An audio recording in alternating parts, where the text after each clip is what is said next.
Mheshimiwa William Ruto, Rais wa Jamhuri ya Kenya,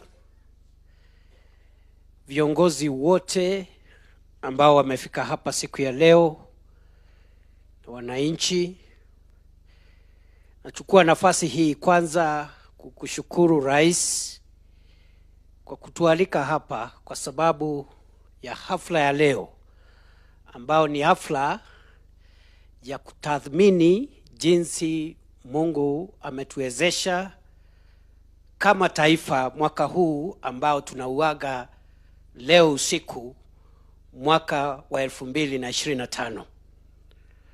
Mheshimiwa Rais, tunakushukuru kwa sababu kupitia uongozi wako na kupitia neema ambayo Mwenyezi Mungu amekupatia, tumepiga hatua kadha kwa kadha kama taifa. Nataka niseme tu mawili. Ya kwanza, Mheshimiwa Rais, ni kwamba kupitia uongozi wako taifa letu limeweka msingi thabiti katika mambo ambayo ni mambo muhimu ambayo yatawezesha nchi yetu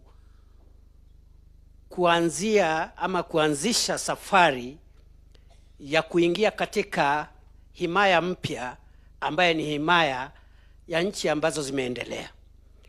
Kwa muda mrefu tumekuwa na matatizo katika mambo ya kilimo, uzalishaji wa kilimo, lakini kupitia uongozi wako tumeona ya kwamba program ya fertilizer ama mbolea imesaidia katika uzalishaji wa mimea muhimu ambayo inasaidia katika kukuza uwezo wa taifa letu kupata chakula cha kutosha. Vile vile tumekuwa kwa muda mrefu tukitamani kuwa na uwezo wa wananchi wengi kuwa na bima ya afya wakati wako wa ugonjwa, na mradi wa afya sasa tuko na wananchi wengi ambao wamejiandikisha, na vile tunaendelea katika 2026 tutaendelea kuboresha mfumo mpya wa afya kuhakikisha kwamba wananchi wengi wamepata matibabu. Kuna mambo mengi Mheshimiwa Rais, tumeona ya kwamba nchi yetu imebaki nyuma kwa sababu ya mambo ya miundo msingi na hatukuwa na fedha ya kutosha. Lakini tunapokamilisha mwaka wa 2025 kupitia uongozi wako, Mungu ametujalia na tumepata mbinu ya kuboresha barabara zetu, viwanja vyetu vya ndege na mitambo ya reli ambayo baadhi ya hizo barabara umeanzisha hivi karibuni. Sana sana hii barabara ya kutoka Rironi, Mau Summit, ambayo sehemu moja itafika hapa Eldoret na iende mpaka wa Kenya na Uganda. Vile vile tuko karibu kuanzisha mambo ya upanuaji wa reli yetu na kiwanja chetu cha ndege as we go to 2026.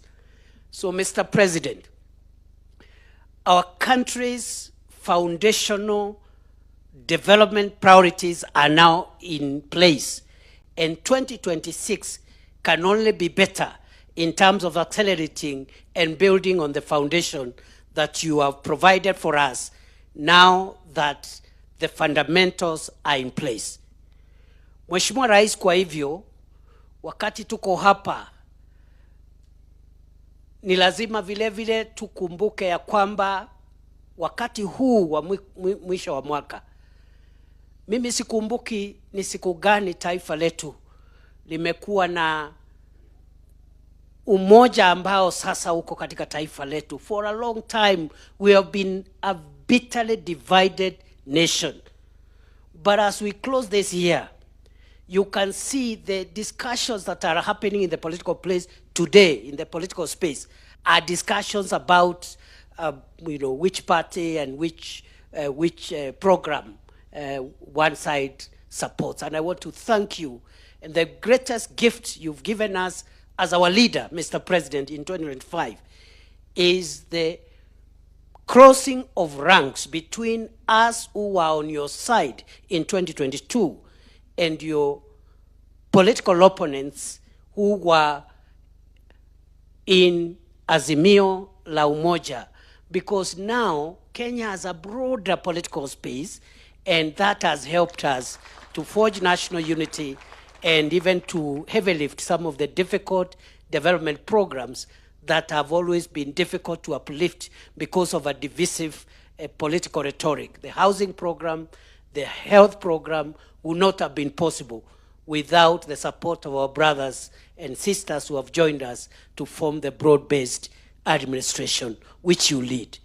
Kwa hivyo Bwana Rais, mimi yangu leo ni kukushukuru na kukuombea na kukuambia kwamba Mungu akitujalia sisi ambao umetupatia nafasi kukusaidia katika uendeshaji wa masuala ya kisiasa ya kitaifa, tutajaribu kuweka bidii, na mimi nikiwa msaidizi wako mkuu na kuhakikisha kwamba nitaweka bidii ili kurahisisha mzigo ambao wewe unabeba kama kiongozi wa taifa letu la Kenya, ili utusaidie kupiga hatua ambayo imebaki pale mbele.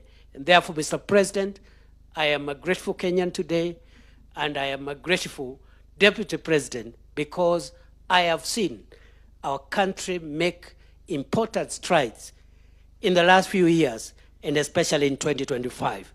With those many remarks, I now want to request that His Excellency the President can come and address us as we proceed with today's program. I request we be upstanding and a round of applause for His Excellency President William Samoei Ruto. Thank you very much, Mr. President.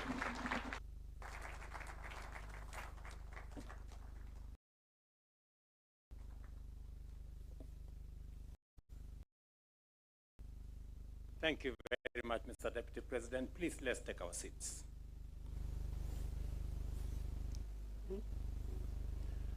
Kwa nyinyi nyote mliofika hapa siku ya leo, karibuni. Distinguished guests, fellow citizens, I have never looked forward to a new year the way I look forward to 2026. I do not say this lightly. I say it from the place of conviction, born of what we have achieved together, the foundations we have laid, and the certainty that those foundations now allow us finally to reach for our highest ideals as a nation. This has been a year that tested our resolve and our collective purpose, a year that demanded sacrifice and called for unity. As President, I am proud to say that together we rose to the occasion. When I addressed the nation at a time like this last year, I outlined the decisive measures we had taken in 2023 and 2024, not only to stabilize our economy, but also to begin turning it around. I said then that 2025 would be the year when we would start earning the dividends of the hard work we had undertaken together since 2023. And indeed, looking back, this has been the year in which our deliberate choices, sometimes difficult,